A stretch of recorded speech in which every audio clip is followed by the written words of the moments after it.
దేవునికి స్తోత్రం. మీ అందరికీ నా హృదయపూర్వక వందనాలు తెలియజేస్తున్నాను. దేవుని బిడ్డలారా, ఈరోజు 126వ కీర్తన మనము కాసంత ధ్యానించినట్లయితే అద్భుతమైనటువంటి రీతిలో దేవుడు ఈ కీర్తన 126వ కీర్తన 6 వచనాలు ఉంటాయి. దేవుని జనులు అద్భుతకరంగా చెర నుండి మరలి వచ్చుటను జ్ఞాపకం చేసుకొనుచున్న ఆ మేలుల గురించి ప్రవచించడం ఈ 126వ కీర్తన. అంటే దేవుని బిడ్డలు చెరలో నుంచి బయటకు వచ్చినప్పుడు వారి జీవితంలో వారి నోటి నిండా నవ్వు ఉండడం, వారు ఆనంద గానముతో వారు గానము చేయడం, వారు తిరిగి సియోనుకు తిరిగి వచ్చిన వారిని యెహోవా చెరలో నుండి రప్పించినప్పుడు మనము కలగనిన వారి వలె నుంటిమి, మన నోటి నిండా నవ్వు ఉండెను. దేవుని బిడ్డలారా, నోటి నిండా నవ్వు, కలగనినటువంటి వారుగాను, అంటే జీవితంలో ఆ బానిస బ్రతుకులో నుంచి బయటికి రాలేనటువంటి పరిస్థితి, ఈ బంధకములు చెర కొనినటువంటి వారి యొక్క జీవితంలో వారి పరిస్థితి. అయితే దేవుడు అనుగ్రహిస్తే ఎలాంటి బంధకముల నుంచి అయినా, ఈరోజైనా ఆ రోజైనా, ఎల్లవేళలా దేవుడు మనల్ని బయటికి తీసుకురాగలిగినటువంటి గొప్ప దేవుడు. అందుకే మనం కలగనిన వారం వలె నుంటిమి, మన నోటి నిండా నవ్వుండెను, మన నాలుక ఆనందగానముతో నిండి ఉండెను. అప్పుడు యెహోవా వీరి కొరకు గొప్ప కార్యములు చేసినని అన్ని జనులు చెప్పుకొనిరి. యెహోవా మా కొరకు గొప్ప కార్యములు చేసి ఉన్నాడని, యెహోవా మా కొరకు గొప్ప కార్యములు చేసి ఉన్నాడు, మనము సంతోషభరితులమైతిమి.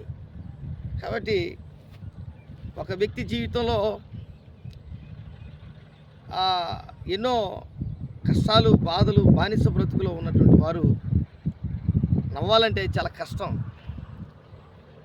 వారు ఎంతగానో వారికి ఆనందం, నవ్వు, వారి నోటి నిండా నవ్వు, వారికి ఆనంద గానం, తిరిగి వారు వస్తారని నమ్మకం లేనటువంటి పరిస్థితి.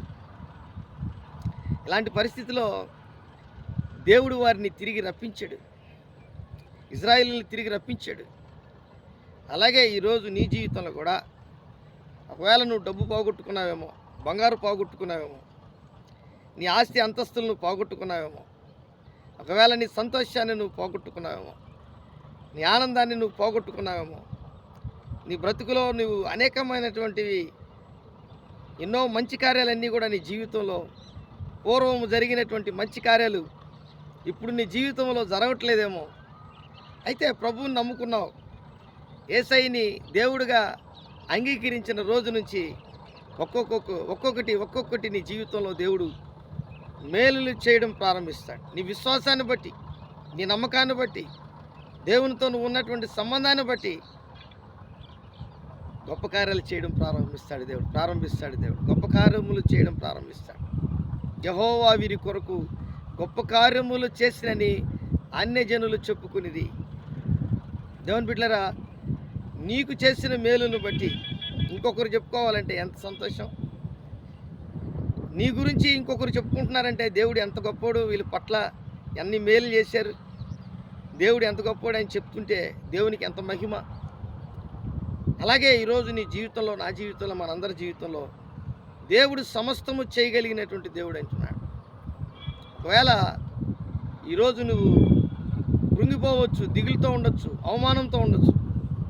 అయితే ఇక్కడ ఒక అద్భుతమైనటువంటి మాట ఏంటంటే, దక్షిణ దేశములో ప్రవాహములు పారునట్లుగా యెహోవా చెరపట్టబడిన మా వారిని రప్పించుము, కన్నీళ్లు విడుచుచు విత్తువారు సంతోషగానముతో పంట కోసేదరు.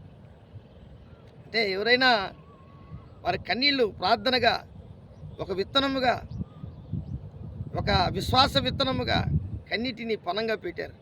అందుకే కన్నీళ్లు విడుచుచు విత్తువారు. ఒక విత్తనము ఫలించాలన్న ఒక సేతిగాడు భూమిని దున్ని దాన్ని ఎంతగానో దాంట్లో ఉన్న చెత్త అంతా తీసివేసి మెత్తటి ఆ ఒక నేలలో విత్తనం వేసినప్పుడు 3 రోజులకి అది మరలా తిరిగి చిగురిస్తుంది, మొలకెత్తుతుంది. అయితే అది 3 రోజులు ఏమవుతుంది? భూమిలో పాతి పెట్టబడుతుంది. అదే నీ విశ్వాసం. నీ పెట్టుబడి ఎలాంటిదంటే, నువ్వు దేవుని మీద ఆ భారం మోపాలి, కొద్ది రోజులన్నా మోపాలి.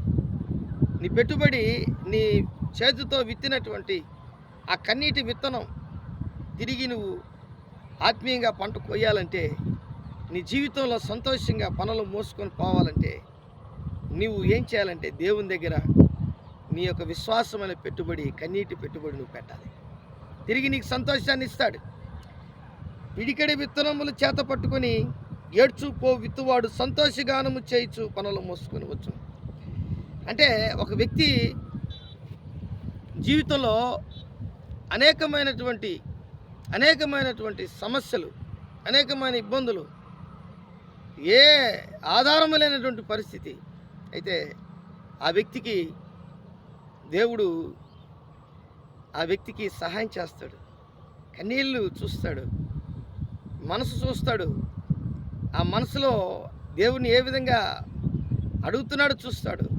దేవుని వైపుకు చూస్తూ ఏ విధంగా ఆయన నాకు సహాయం చేయాలని ప్రార్థన చేస్తున్నాడు చూస్తాడు, ఖచ్చితంగా చూస్తాడు, జవాబు కూడా దయచేస్తాడు. అలాగా ఇజ్రాయిలుల్లో కొంతమంది ప్రార్థన చేసినటువంటి వారు చాలామంది ఉన్నారు. కాబట్టి ఆ కొంతమంది వలన అందరికీ సంతోషం కలిగింది. కాబట్టి ఒక పిడికెడు విత్తనాలు అక్కడ ఉన్నటువంటి వారందరికీ కూడా ఆహారం ఇచ్చేటట్లుగా ఏ విధంగా ఉంటుందో, నీ ఇంట్లో నువ్వు ఒక వ్యక్తిగా ప్రార్థన చేయగలిగినటువంటి వ్యక్తిగా ఉంటే నీ కుటుంబం అంతా దీవించబడుతుంది, ఆశీర్వదించబడుతుంది. నీ కన్నీటి ప్రార్థన వ్యర్థం కాదు. నీ కన్నీటి ప్రార్థన దేవుడు మర్చిపోడు. ఆ ప్రార్థన వలన నీ జీవితంలో ఆ చిన్న ఆ విశ్వాసం వలన, నువ్వు పెట్టుబడి పెట్టినటువంటి విశ్వాసం వలన ఖచ్చితంగా దేవుడు నీకు ప్రతిఫలం అనుగ్రహిస్తాడు. కాబట్టి నీవు ఎలాగున్నావు? కష్టాల్లో ఉన్నావా? బాధల్లో ఉన్నావా? చిక్కుకొని ఉన్నావా? ఏ పరిస్థితిలో నుంచి నన్ను ఎవరు బయటికి తీసుకొస్తారనుకుంటున్నావా? దేవుడు తీసుకొస్తాడు ఖచ్చితంగా. నీకు ఒక నిరీక్షణ ఉండాలి, దేవుని పట్ల నమ్మకం ఉండాలి, దేవునితో సహవాసం ఉండాలి, ప్రార్థనా జీవితం ఉండాలి. ఖచ్చితంగా ఆయన నిన్ను పైకి తీసుకొస్తాడు. ఒక రోజుకి నిన్ను విడవడు, ఎడబాయుడు, నిన్ను చేయి విడవడు. ఖచ్చితంగా నీ మొర ఆలకించి జవాబు దయచేస్తాడు. 1 యోహాను 4:4 ఒక మాట ఉంది, చిన్నపిల్లలారా మీరు దేవుని సంబంధులు, ఈ లోకములో ఉన్నవాడు మీలో ఉన్నవానికంటే గొప్పవాడు. అంటే ఆ గొప్ప కార్యములు చేసే దేవుడు ఎంత గొప్ప దేవుడో చెప్పలేము.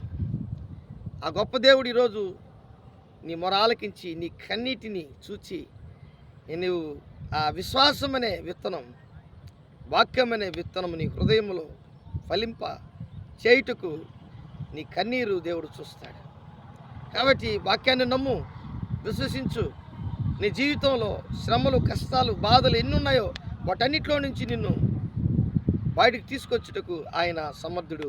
దేవుడి వాక్యాన్ని దీవించి ఆశీర్వదించునుగాక. ఆమెన్. ప్రేమ నమ్మకం కలిగినటువంటి నా యేసయ్య కూడి వచ్చిన బిడ్డలను ఎవరైతే ఈ వాక్యం విని నా జీవితంలో కూడా నేను ఆశీర్వదించబడాలి, దీవించబడాలి, 30 60 100 దీవించబడాలి. అవును ప్రభువా, గొప్ప కార్యం నా జీవితంలో జరగాలి, గొప్ప కార్యాలు నా జీవితంలో జరగాలి అనుకుంటున్నటువంటి వారికి ఈ దినమందు ప్రభువా నీ ఒక సహాయం చేసినందుకు నీకు వందనాలు చెల్లిస్తూ నజరేయుడైన యేసు నామములో అడిగి వేడుకుంటున్నాను తండ్రి. ఆమేన్.